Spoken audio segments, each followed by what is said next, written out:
is Shannon, and this is my channel, The Sewing Warehouse, where I talk to you about my dressmaking journey. Welcome everyone. I hope you're having a good day. It is Saturday morning for me. Just cleaned the house and I'm ready to start my sewing weekend. But first, I want to share with you this video about Refebulous 2023. Refebulous is a challenge hosted by madebyliesl on Instagram.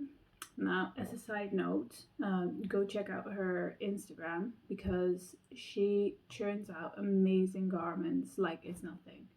And she has impeccable style. So if you're looking for some inspiration, definitely go check it out. I will leave a link below so you can just click it and see for yourself. So she's hosting this Refabulous challenge. It's an annual challenge and it is all about sustainability. So it's called Refebulous because it runs for the month of February, as you can guess. This is my first time joining it. And yeah, so basically at the start of the year, I looked at my mending pile and I was like, well, I gotta do something about this. So I set a goal that I was just like mending everything. They're just small jobs, so it wouldn't take more than a day, I think, to do everything. But then I ran into this challenge and I said, well, why don't I just join the challenge and do everything in February instead of January? So here I am at the start of February and I have collected all the things that need mending or refashioning or anything that makes it wearable. And I will talk to you about my plans, of what I'm going to do, what is wrong with them, what I'm going to do to fix them. And then hopefully at the end of February I will be able to share all the finished products with you. So this challenge has basically 3 categories. It's refashion, reuse and repair. And it's kind of like a loose challenge. You know, it's just about like showing ways of how to make sure like garments have a longer life, or if you're not happy with the fit of a garment, that you change it so that you actually do wear it and it doesn't just become like a lump of waste in the back of your closet. And just like, you know, how to repair different things. You can be really creative with things, like with repairing, like you can embroider things or darning, or there's all sorts of ways that you can repair your garments so that you can wear them again, and make sure they have a longer life and it's more sustainable. So let me start by my first plan. Now, I'm quite sad about this. And I will show you why. So last year I made a white linen saguaro set and I was really pleased with it. So I wore it, then obviously it needed to get washed. And what happened is my partner, he washed my white linen trousers with black garments. And so it is now not white anymore. It is kind of like blue, which makes me it makes me sad because, one, obviously I wanted them in white for multiple reasons, and now they're not white anymore. But also it was only the trousers, so there was no set anymore because they didn't have the same color anymore. And obviously, no matter like how many times you wash it with fan or it doesn't go back. So it was worse than this. I've, you know, been able to bleach it out just a little bit. But yeah, so that was sad. So I figured I would probably dye it. But then, obviously, I have a top, but still white. Here you can see how different the color is. So I wore the white top, brought it on holiday, and then we washed it, and then somehow it has all these like brown stains on it that I can't get out. So I don't know what happened here, but I mean, I don't use bronzer or self-tanning stuff or anything like that, so I don't know what happened. But anyway, that's that. So since, well, they're not the same color anymore, I'm going to dye them, and I've chosen a olive green, and a dye pod, just like one that you throw in the washing machine. I've never used anything like this before, never done anything like this before, so we'll see what the results are going to be. Obviously that doesn't take a lot of work. You just throw it in the washing machine and then dry it, and that's it, so it doesn't take a lot of work. So the next one is this dress. It is the Ultimate Shift dress from Sew Over It, and it's actually the first dress I've ever made, so I'm not unhappy with it. I'm quite pleased with how the sewing quality is pretty good for a first time for a garment. The only thing is that I didn't make the hips wide enough, so obviously I didn't really know much about like grading sizes or measurements or things like that. I just made a size, but it's not big enough at the hips, which means like it rides up and it's just not that comfortable. So since I do really like this fabric, and the rest of it is good, I'm going to make a t-shirt out of this.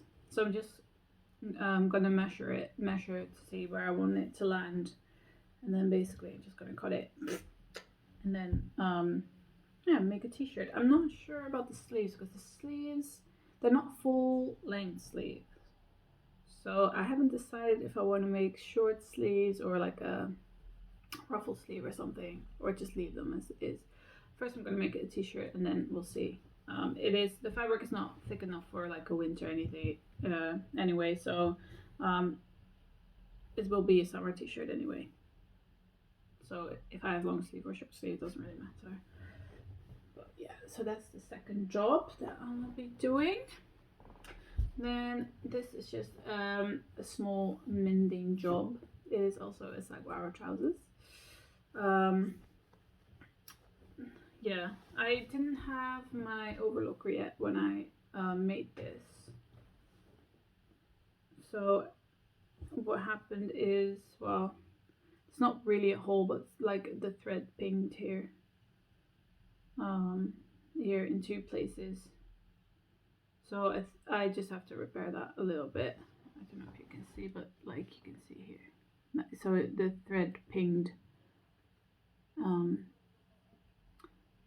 So yeah, I think I have to redo this bit and this bit here.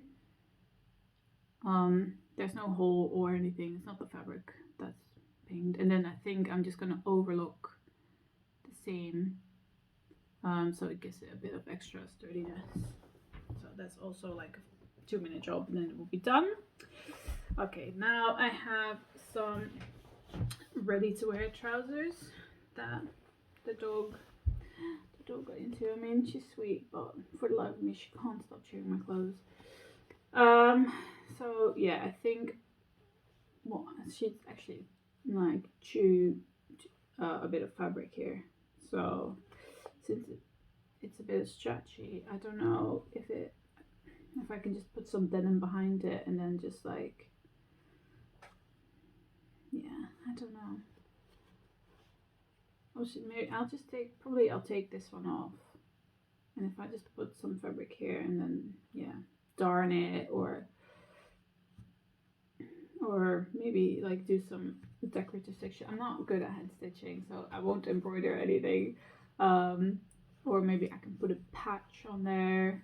Actually, that's quite a good idea. I just put a patch on, just keep them as home trousers. Yeah, because they are comfy. They're super comfy to wear. So yeah, we'll see. I have to think about this one. I haven't decided yet.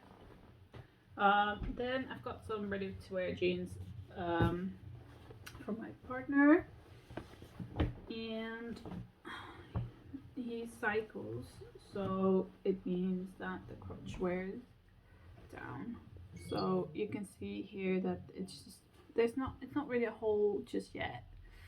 There is still some threads here, but it's very thin, worn down. So I have a piece of denim that I'm gonna go behind it, and I'm just gonna stitch over it and just make sure that it, yeah, it stays good. And you know, it's in the crotch area, so no one's gonna see. So he can just wear it then again, because he doesn't have too many trousers for some reason. For some reason, it's with, I don't know what it is with men, but they just never buy trousers. Like, he has loads of shirts, t-shirts, shirts, whatever. Trousers, 2 pair, maybe. It's just weird. And then, last but not least, my, I think my biggest project is going to be refashioning this dress. Now, if you have followed me for a bit longer, you will know that this is the McCall's 7969 that I made at the end of last year, and I haven't worn since because I hate the fit on this. It is way too oversized. It makes me look really big, and I really don't like it, which is a shame because this fabric is so nice. It's double gauze from Fabrics Galore that actually my partner bought me to make up for the trousers he ruined. So yeah, what I'm going to do is, so it doesn't have a closure, and that's why it obviously needs to be a white fit, otherwise you can't put it on.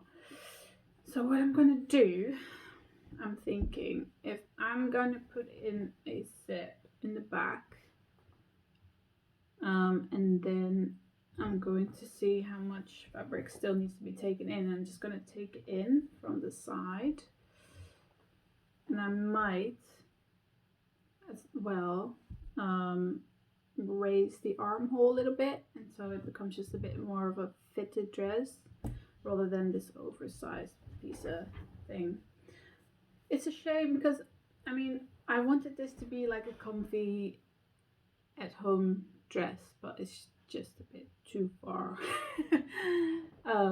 Yeah, it's way too oversized, and it's not like it's not like the size is too big. The size is right. It's just, yeah, it's just the fit doesn't look good on me. So I thought at first maybe I'll just put in ties on the side so I could tie it, but I figured I might as well just challenge myself a little bit more and just put in a zip and actually, you know, taking in the sides and just challenge myself a little bit more and see where that all goes. So yeah, those are my Refebulous plans that I will be working on for the next few weeks. I think most of it I can get done in a day, right? If I just sit down today, I can mend all the trousers, make a t-shirt, I can dye my saguaro set. It's just going to be this one that's going to be the most work. But at the same time, I mean, I'm pretty confident in putting in zips. So, and since it's way too big, like, I don't see why it would take that long. Because all I have to do is put in a zip and then take in the sides, right? Shouldn't be too difficult. But we shall see, because, you know, as everything else in life, nothing goes according to plan.